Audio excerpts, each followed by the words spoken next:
Olá pessoal, sejam bem-vindos à aula de número 11, onde a gente vai falar sobre os protocolos de roteamento. Tá? Nessa aula então a gente vai falar sobre os protocolos de roteamento de uma forma mais geral.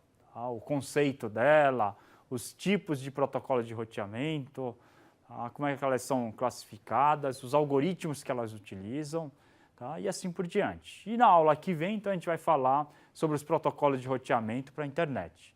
Então, só para contextualizar as nossas aulas, né? A gente viu na aula passada o protocolo IPv4 e o protocolo IPv6, que são os protocolos da camada de rede implementados na internet. Tá? Então, nessa aula de hoje a gente vai falar sobre os dois tipos de protocolos de roteamento, que seria o estado de enlace e o vetor de distância, assim como o protocolo, o roteamento que a gente chama de roteamento hierárquico, tá? Que é conduzido aí pelos sistemas autônomos, pela definição de um sistema autônomo, tá? Que a gente vai já ver. Tá? Bom, eu vou falar nessa aula usando uma, vamos dizer assim, uma rede contendo essa topologia aqui. Então, esses dispositivos que vocês estão vendo aqui, obviamente, são o quê? São os roteadores. Tá? E esses números aqui, entre as arestas aqui, né, nessa aresta, a ligação dela, o link, seria o quê? Seria o custo desse ponto U aqui, desse roteador U, até o V.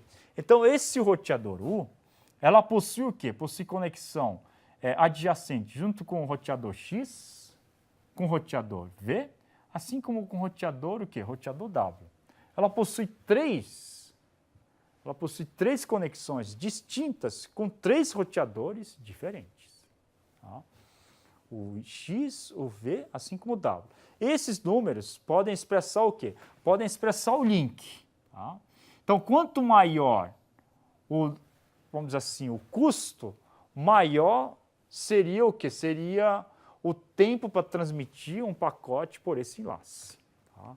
Então, aqui eu posso enumerar esses 5 aqui, por exemplo, com 5 o quê? Com 5 roteadores ainda intermediários. Ou com uma distância aqui de 5. Tá?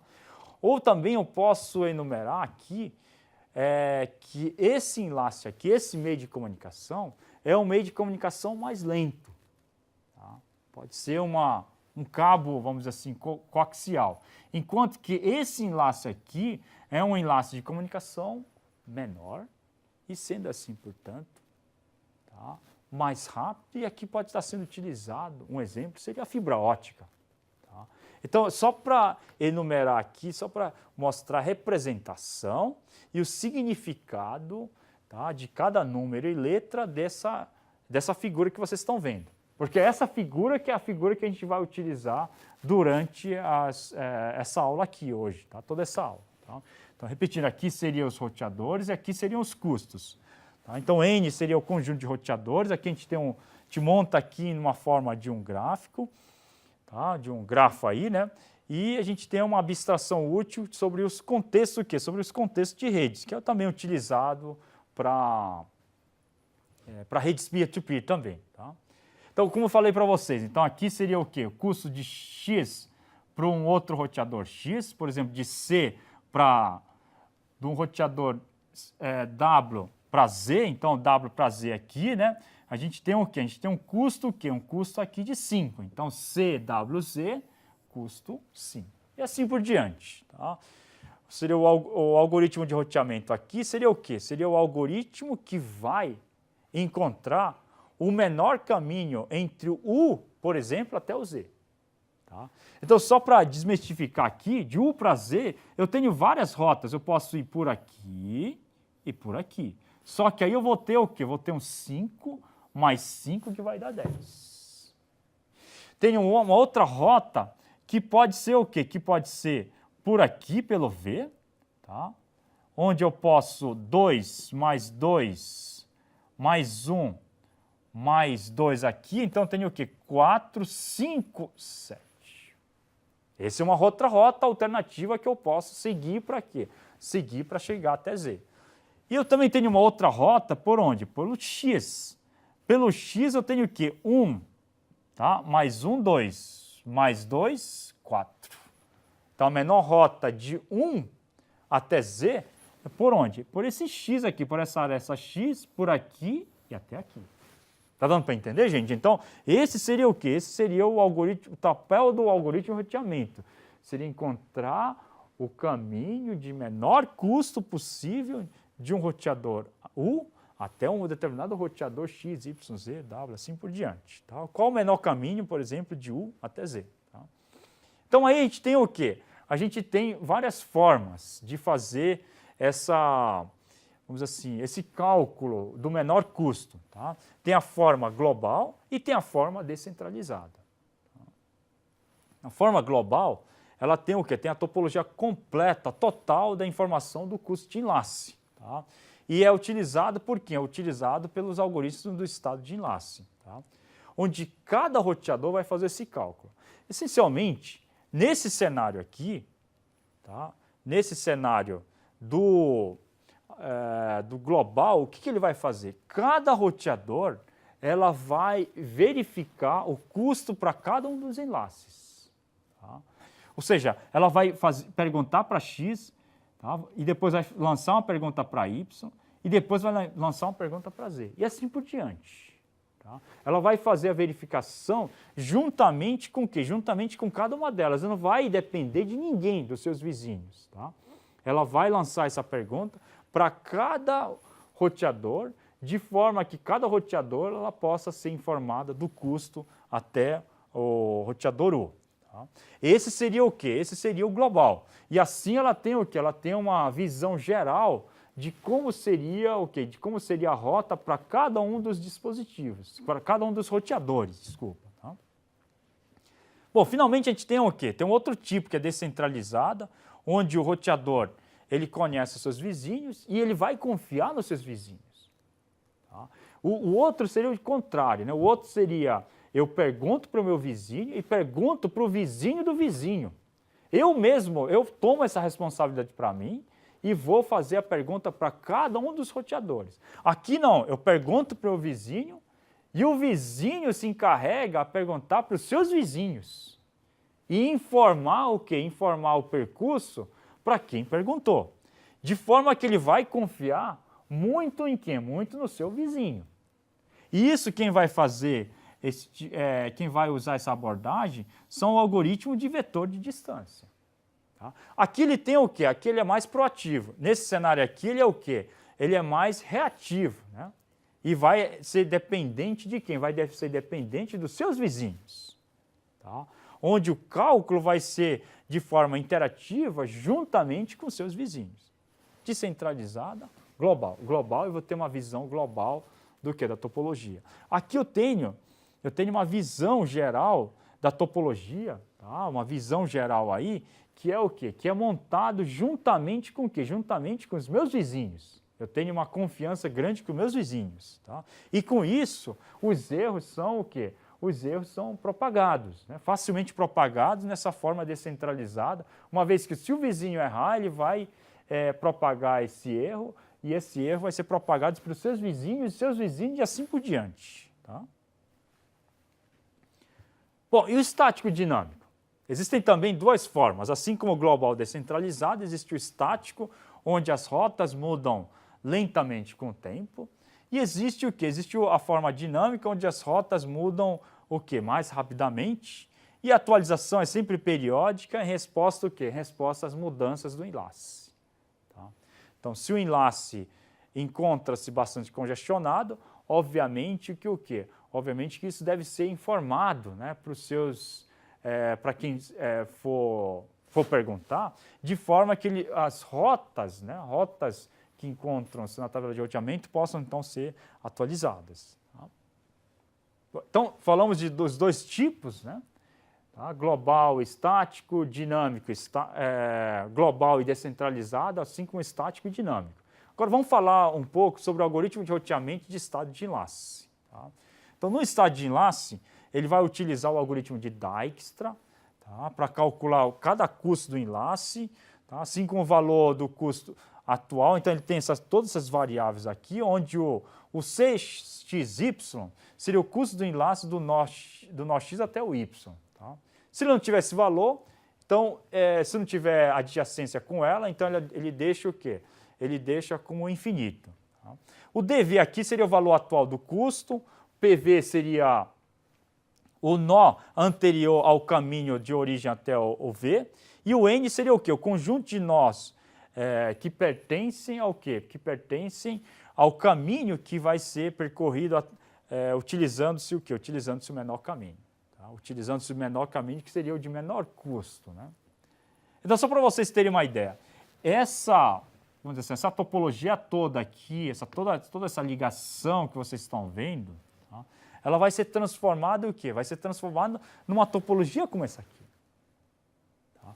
De forma que, dessa maneira aqui, vocês estão vendo, de U até Z eu sigo o quê? Sigo esse caminho aqui. De U até W eu sigo esse caminho aqui. Ó, tá? Assim como de U para V, esse caminho aqui, que é o caminho de menor custo. Tá? Então, essa tabela aqui de repasse, essa tabela aqui, é uma tabela que vai permanecer no roteador U.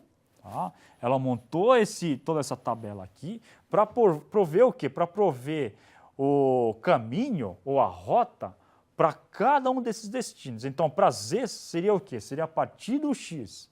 Para W seria também a partir do X. Né?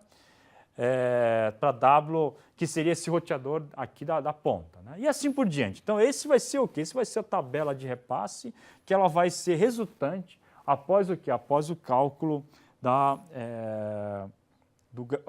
que é realizado pelo algoritmo de roteamento, tá? De verificação aí das rotas. Né? Bom, a gente viu, então, do estado de enlace. Agora a gente vai ver de vetor de distância. Né? No vetor de distância, o cálculo é o quê? O cálculo é interativo e assíncrono. Tá? Interativo porque ela pergunta para o seu vizinho e vai calculando interativamente com o seu vizinho. Aqui no estado de enlace, o próprio U vai fazer o quê? Vai fazer o cálculo juntamente com o quê? Juntamente perguntando, fazer um broadcast para todos eles aqui, perguntando, ele mesmo vai tomar a responsabilidade para ele calcular cada uma das suas rotas. Tá? Bom, aqui, então, diferente do estado de enlace, vai ser interativo, assíncrono, e cada interação vai ser causada por quê? Pela mudança do custo do enlace local, assim como a mensagem de atualização que chega do seu vizinho, do distance vector aqui do seu vizinho. Então, ele vai ser assíncrono, interativo porque vai ser com o seu vizinho. Assíncrono porque não tem tempo para vir, ela vai ser realizada de forma assíncrona, uma vez que qualquer hora que o vizinho notificar a sua atualização, ela tem que atualizar, então, a sua tabela de repasse. E distribuída, onde cada nó aqui notifica o quê? Os vizinhos apenas quando o seu DV muda. Então, os vizinhos notificam os seus vizinhos e assim por diante. Então, ela não vai ser centralizada, ela sempre vai ser distribuída. Tá? Onde ela vai, vamos dizer assim, utilizar muitas das informações que os vizinhos vão prover para cada uma delas. Né? Então, aqui seria só um esquema de um fluxograma, do vetor de distância, onde cada nó espera mudanças iterativamente, né? Espera a mudança aí no custo do enlace local, mensagem do vizinho. Tá? Recalcula, então, as estimativas a partir das mensagens vindas dos seus vizinhos e se existir um distance vector a qualquer destino tiver mudado, então ela vai notificar o quê? Vai notificar os seus vizinhos. Essencialmente assim, se houver mudança no vetor de distância, eu tenho que também notificar os meus próprios vizinhos. Tá? Então ela vai ficar o quê? Vai ficar nesse loop, aqui cada nó vai ficar nesse loop, esperando pelas mudanças, de forma assíncrona, interativa, vai recalcular assim que as mudanças chegarem, e chegou as mudanças, então ela vai ter que notificar os seus próprios vizinhos. Tá? Então, o algoritmo de vetor de distância, a ideia básica é de tempos em tempos, cada nó, então, vai enviar o quê? Vai enviar a sua própria estimativa de vetor de distância aos seus vizinhos. Tá? De forma assíncrona, então. Mudou, envia. Mudou, vai enviar para os seus vizinhos. Tá? Quando o nó recebe uma notificação de vizinho, ele atualiza, assim como também o seu próprio distance vector. Né? Então, aqui a gente vai fazer uma comparação. Tá? A comparação entre o distance vector e o link state. Né? Então, distance vector, né? Cada roteador ela vai enviar um vetor para o seu vizinho. Tá? Os vizinhos que não conhecem a topologia de rede, outros roteadores, os vizinhos não conhecem a topologia geral da rede. Tá? Esse é o cenário do distance vector. No link state, os roteadores elas trocam informações dentro de uma rede e constroem a sua própria topologia. Tá? E cada nó, então, possui o quê? Cada nó vai possuir a topologia geral da rede em que ela se encontra. Tá? Bom, aí ela tem o quê? Já falando um pouco do assunto da próxima aula, ela tem uma implementação, isso aqui são os conceitos, né? E cada algoritmo de roteamento ela vai ser baseado em um determinado tipo de algoritmo de roteamento. Então, o RIP, que é largamente utilizado, inclusive no ICMC, onde eu trabalho, utiliza-se o RIP. Existe o quê? Existe o algoritmo de distance vector, que é utilizado pelo algoritmo RIP da internet, o Routing Information Protocol, né? E assim como tem o BGP. O BGP é um protocolo que a gente já vai falar, que é o protocolo de borda, né? Que vai fazer a comunicação com as outras redes. Tá? E no tipo de link state a gente tem o quê? A gente tem o OSPF aqui, né? O OSPF, então, utiliza algoritmo aí de roteamento do tipo link state. Tá? Falando um pouco do distance vector, em termos de comparação, comparando um pouco mais, o distance vector ele envia o quê? Envia updates periódicos a cada 30 a 90 segundos. Tá? E se não houver update de 30 a 90 segundos, normalmente, vamos dizer assim, 180 segundos, tá? Se não chegar nada durante 180 segundos, essa rota ou esse roteador, um determinado roteador, vai ser considerado como roteador morto. Ou seja, ignorado e o roteador vai procurar uma outra rota para encaminhar os seus pacotes. Tá? Então, envia para os seus vizinhos custo de enlace baseado o quê? Baseado, importante aqui, no número de hops, número de saltos. Né? E lembrando que eu falei, pode carregar informações erradas, uma vez que confia nos seus vizinhos. Né? O link state aqui envia o quê? Envia os updates, são o quê? São na forma de broadcast, como eu falei aqui para vocês. Né? Uma ilustração importante aqui para mostrar a diferença entre uma e a outra. Né? Aqui a gente tem o distance vector. E a gente quer fazer a comunicação do A para quem? Para o B. Se fosse no distance vector, ele ia seguir esse caminho aqui. Porque aparentemente aqui esse caminho aqui é o mais curto. Uma vez que ele calcula o quê? Calcula o número de hops, como eu falei aqui para vocês. Né? O link state, que seria esse cenário aqui, ó, lembra que é link o quê? É o estado o quê? O estado do enlace. Tá? O estado desse enlace aqui, ó, tá? Desse enlace aqui, é mais pobre do que o estado desse enlace aqui. Sendo assim, portanto, em vez de seguir esse caminho aqui, o que ele vai fazer? O encaminhamento do pacote, o roteamento do pacote vai seguir esse outro caminho aqui. Apesar desse caminho aqui ser o quê? Ser mais longo em termos de quê? Em termos de número de quê? Como eu falei aqui, números de hops, número de saltos. Aqui é maior, tá? Mas apesar disso, ele vai usar essa rota aqui, uma vez que o estado desse enlace aqui é melhor. Digamos assim, aqui ele está usando um cabo coaxial, aqui ele está usando um cabo de fibra ótica. Onde vai ser mais rápido? Pela segunda alternativa lá. Tá? Bom, finalmente, então, a gente tem um assunto que seria o roteamento hierárquico. O roteamento hierárquico vem no sentido de que uma rede ela não está isolada, ela tem redes e sub-redes. Então, uma rede rede da USP, tá? Se vai se conectar com a rede da Unicamp, que por sua vez vai se comunicar também com a rede da RNP. Tá? Que a RNP seria o quê? Seria uma ligação backbone, né? Backbone seria uma conexão principal entre as principais, vamos dizer assim, uma conexão com todas as universidades federais. Tá? Então, a rede, ela é o quê? Ela não é uma entidade isolada. A USP vai se conectar com a RNP e vai se conectar também com a Unicamp, vai se conectar também com a Unesp. E cada uma delas existe o quê? Cada uma delas a gente fala que existe uma autonomia administrativa. Tá? Tal autonomia administrativa é o quê? Tal autonomia administrativa é controlada e é definida por cada instituto.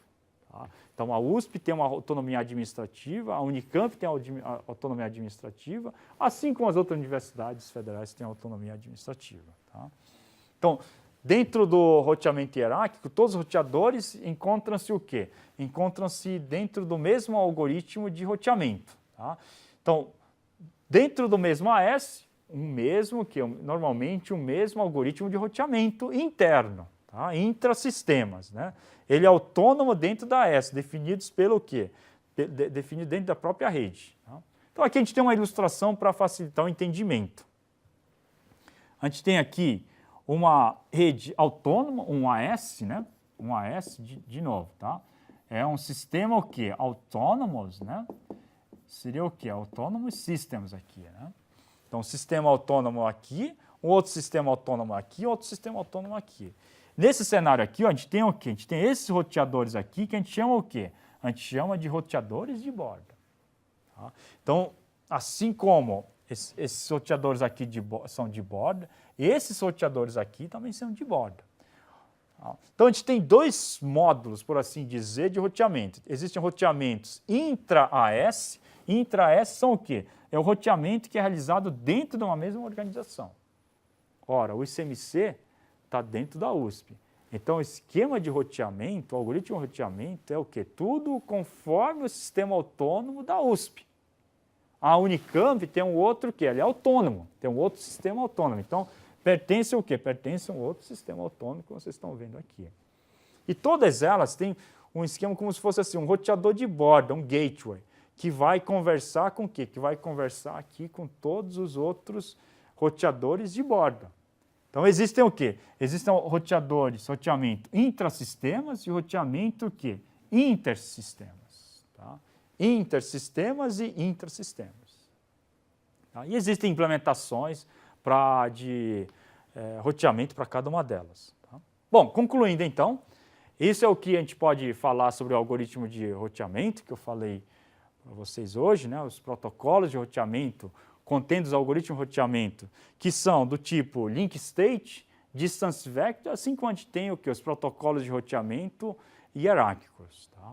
Na próxima aula, então, a gente vai falar sobre o quê? Sobre os protocolos de roteamento que são implementados na internet. Hoje foi conceito.